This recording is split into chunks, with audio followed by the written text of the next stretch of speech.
ये कहानी है एक घने जंगल की जो एक छोटे से गांव के पास फैला हुआ था।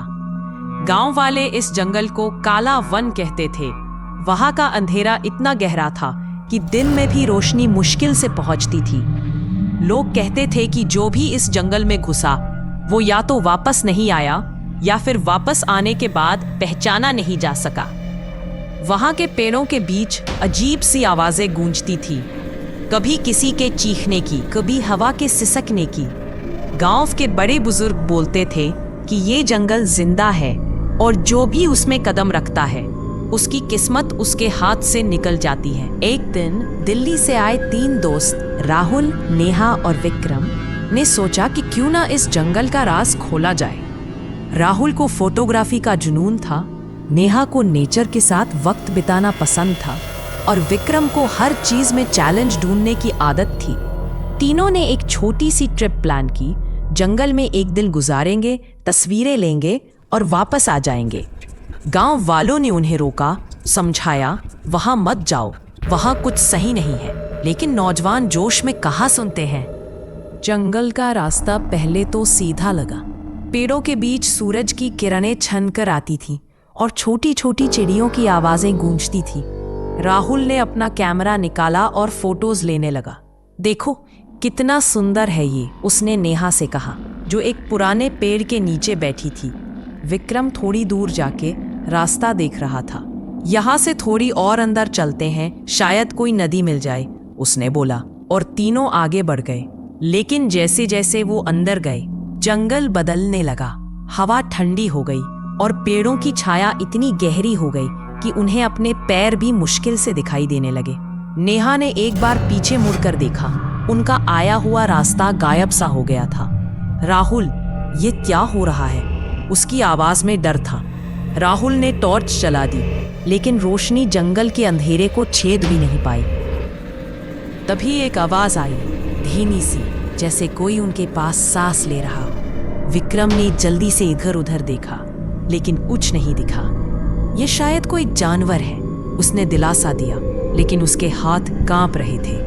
फिर एक जोर की चीख सुनाई दी, इतनी तेज कि तीनों के कान बंद हो गए। नेहा ने राहुल का हाथ पकड़ लिया और विक्रम ने अपनी जेब से छोटा सा नाइफ निकाल लिया। आगे नहीं, वापस चलते हैं, नेहा ने कहा। लेकिन वापस जाने का रास्ता ही नहीं था। हर तरफ पेड़ ही पेड़ थे और हर पेड़ एक जैसा लग रहा था। राहुल ने फोन निकाला, सिग्नल नहीं था।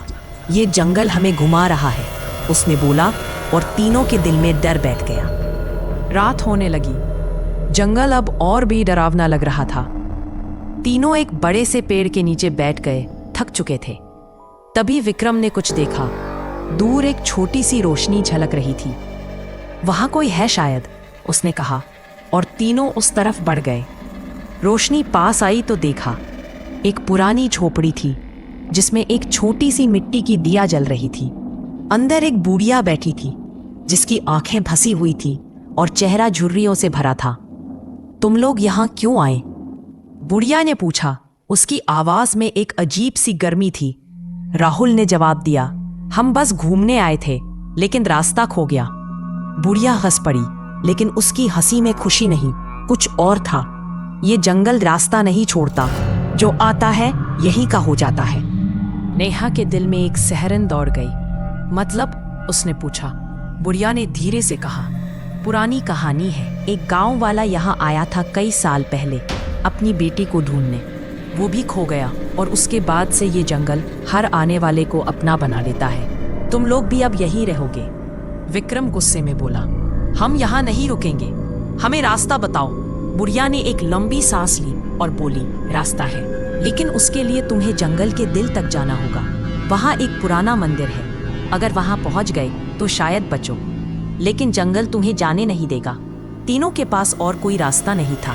बुढ़िया ने उन्हें एक छोटा सा मंत्र बताया, ओम नमो जंगल देवाय, और कहा कि इसे बोलते रहना, शायद जंगल का गुस्सा ठंडा हो। तीनों ने टॉर्च जलाकर आगे बढ़ना शुरू किया। रात के अंधेरे में उन्हें अजीब सी छाएं दिखी, कभी जानवरों की, कभी इंसानों की। एक बार तो नेहा को लगा कि कोई उसके पीछे छुप रहा है, लेकिन जब मुड़कर देखा तो कुछ नहीं था। कई घंटों बाद जब वो थक कर टूट चुके थे, उन्हें एक पुराना मंदिर दिखा। मंदिर के दरवाजे पर लिखा था, जो यहाँ आया वो यहाँ का। राहुल ने दरवाजा खोला और अंदर एक छोटी सी मूर्ति थी जिसके सामने एक दीपक जल रहा था। तीनों ने मंत्र बोलना शुरू किया और अचानक जंगल में एक जोर की हवा चली। पेड़ों की आवाजें बंद हो गई और एक सुकून सा छा गया। सुबह हुई। जब तीनों ने आंखें खोली तो वो जंगल के बाहर गांव के पास पड़े थे।